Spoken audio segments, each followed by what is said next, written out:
खूबसूरत लड़की और बदसूरत लड़के की मोहब्बत की कहानी।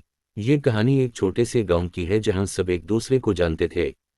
इस गांव में एक खूबसूरत लड़की आयशा रहती थी। आयशा की खूबसूरती की चर्चा दूर दूर तक थी। इसकी मुस्कुराहट, इसकी बातें, सब कुछ दिल को भा जाने वाला था। उसी गांव में एक लड़का आमिर भी रहता था जो ज़ाहिरी तौर पर खूबसूरत नहीं था। आमिर का चेहरा आम से भी कम था और लोग इसके बारे में अक्सर मनफी बातें करते थे। लेकिन आमिर का दिल बहुत साफ था। वो एक निहायत शरीफ और नेक लड़का था। आयशा को कभी कभी आमिर नजर आता और वो हमेशा इसकी मुस्कुराहट की तारीफ करती। वो नहीं जानती थी कि आमिर दिल ही दिल में इससे मोहब्बत करता है।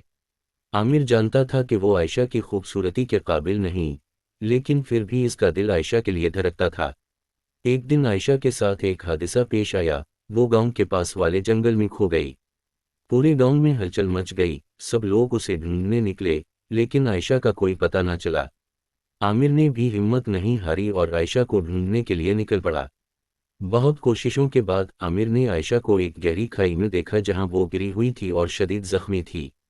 आमिर ने अपनी जान की परवाह किए बगैर उसे बचाया और गांव वापस ले आया। आयशा को होश आया तो उसने देखा कि इसकी जान आमिर ने बचाई थी।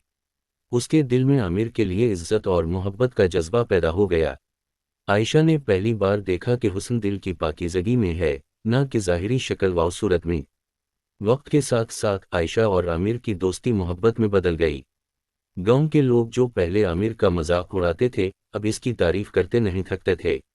दोनों ने मिलकर ये साबित कर दिया कि सच्ची मोहब्बत ज़ाहिरी खूबसूरती नहीं देखती, बल्कि दिल की खूबसूरती देखती है।